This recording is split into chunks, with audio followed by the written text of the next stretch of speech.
Let's talk about what the difference is between an interchangeable. Okay, ready?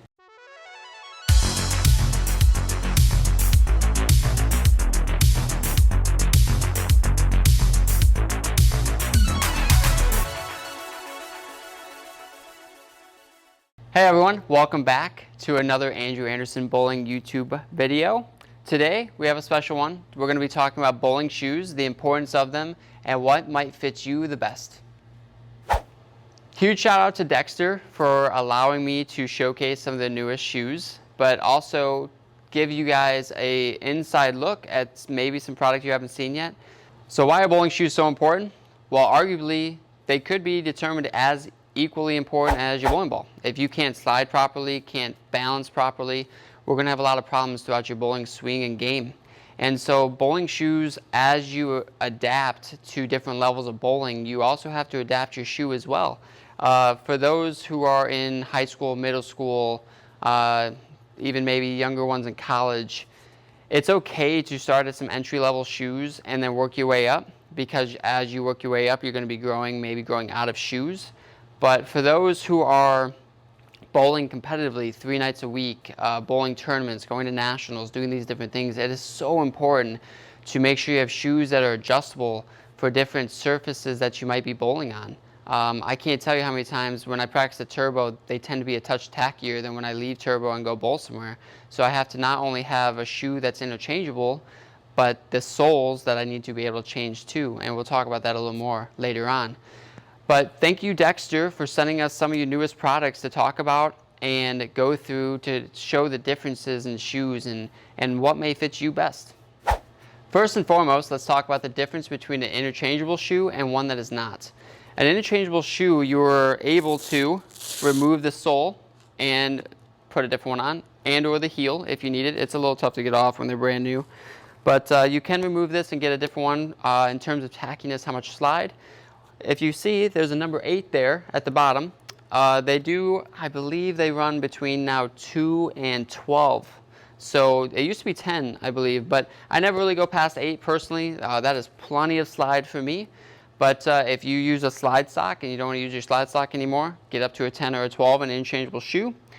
And then the heels change as well. So I actually have quite the combo where I use the tackiest heel and then somewhere between a 4 and an 8 on my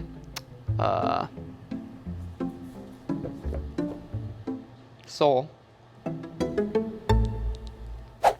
Now let's talk about the one that's not interchangeable. Generally speaking, they're always rubber on the bottom. They're very tacky. This is the right shoe for a right-handed bowler, where the left shoe would have a slide sole and something that is also rubber in the back that's not interchangeable. And as you go up in level of performance, but also price, you're going to get more adaptations to where you can change the bottom of the shoe. Now, what fits you best, right? It is so important to make sure that you have not only a comfortable shoe, something that you like to wear, but also something that performs well for you. So I always say that if you are around 150 average bowler and you're only bowling in one place a week, it's totally okay to have just a shoe that really isn't interchangeable, that's something that fits you there, that works properly.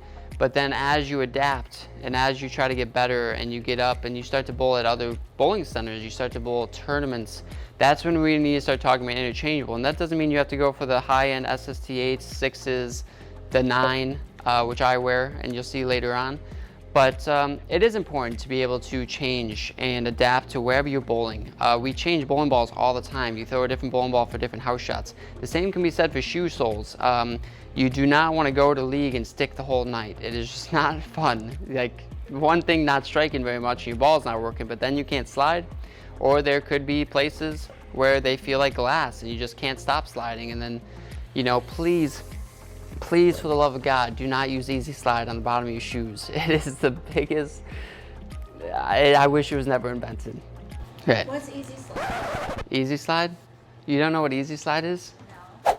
For those of you who do not know what Easy Slide is, it is something made for your thumb and to go on your thumb to get out of the thumb hole easier. It is not made for the bottom of your shoe, and your competitors are not going to be very thrilled if they follow you on the lane and there's an easy slide on the approach.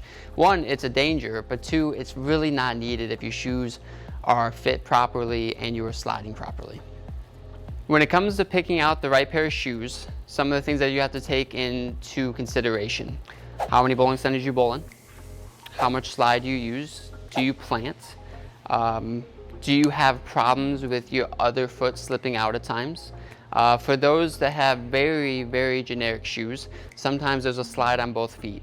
And so if you're learning how to plant or like really have a power step and really get into the line harder, the other foot might slip out. So as you're getting a little better at bowling, you might find that you do not want a slide sole on your other foot. For a right-hander, you slide with your left foot majority of the time, and so therefore your right foot, you would want something that's a little sturdier, more grip. That way you can push off of it easier and create more power. With Dexter, we have so many options, and shout out to them. I think the design team has been doing incredible. I'm a huge blue color fan, so these look sweet to me. But they were bringing a lot of different styles and fittings out, right? So I use the C9, and you'll see that I do have a slide sole on my shoes at all times. It is important. Please do not walk around in water, go outside in your shoes without a slide sole on. Dexter shoes, all Dexter shoes come with one.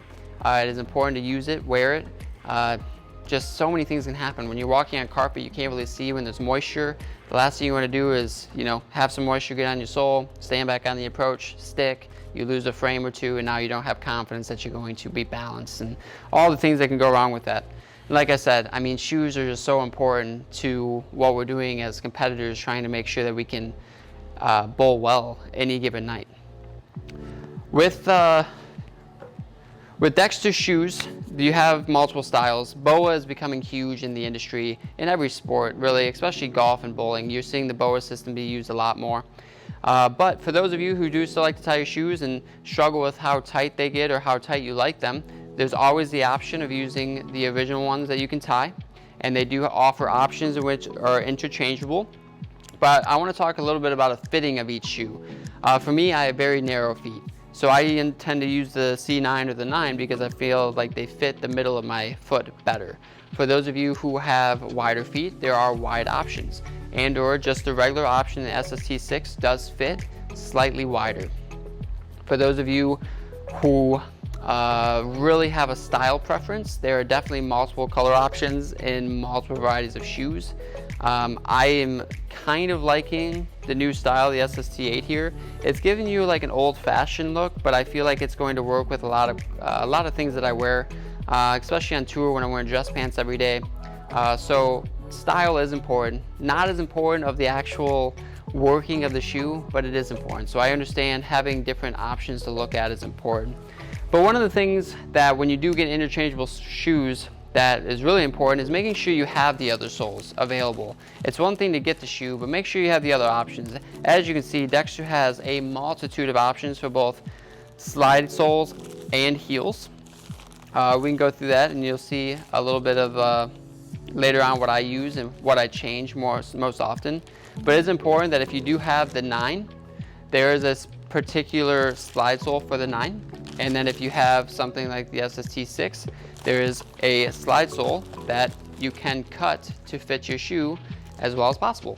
So a lot of options, a lot of variety, but again, nothing is more important than fitting your shoe to your style of game. So why is it my belief that regardless of whatever skill level you're at, you should probably wear interchangeable shoes? It's because of the conditions outside. You may not think it affects you that much, but if it's super humid outside, you better believe these approaches are getting pretty sticky and tacky. And if it's cold outside, whether you live in a northern state and winter comes along and it gets cold, they tend to get a little slipperier. So as the conditions change outside, whether it's raining, sunny, humid, all these factors, the approaches change. I change my shoe soles, I would say every 2 to 3 months. 1, getting new ones, but 2, being prepared for the weather that's coming. So the ones that I use in the winter, especially here at Turbo, I use a sole that's a 4. Generally speaking, I don't change my heel too much. And then in the summertime, right about now, I'll be wearing anywhere from a 6 to an 8. sometimes up to a 10 if it's really that humid in here or outside. But generally speaking, I definitely have to change it pretty often. For those of you that do use adjustable shoes or interchangeable shoes, it's important to know what you're changing. So in the sole that you have, you'll have something along the lines of an S8, S6, S4 to start. And so when you're changing, the higher the number, the more slide you're going to get. The S6, average slide, and then you have, something like the S9 that's a longer slide.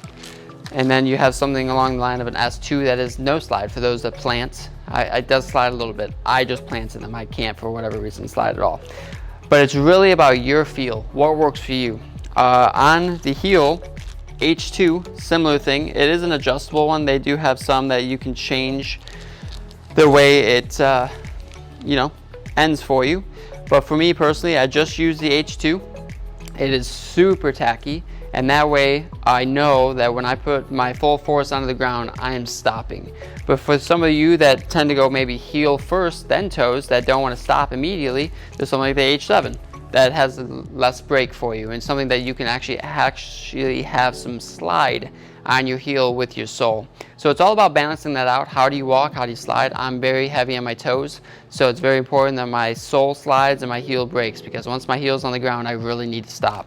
So just pay attention to what you're using. How can it change the differ? When you're watching yourself bowl on video, if you're having footing problems, maybe it's not just you.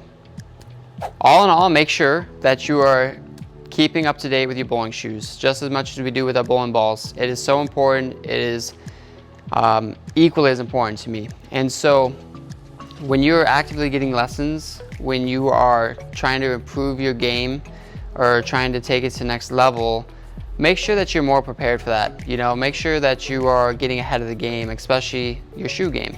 And so for any other questions, or if you want to learn more about the shoes, make sure to visit dexterbowling.com or go to buddiesproshop.com to purchase some shoes, if not your local pro shop.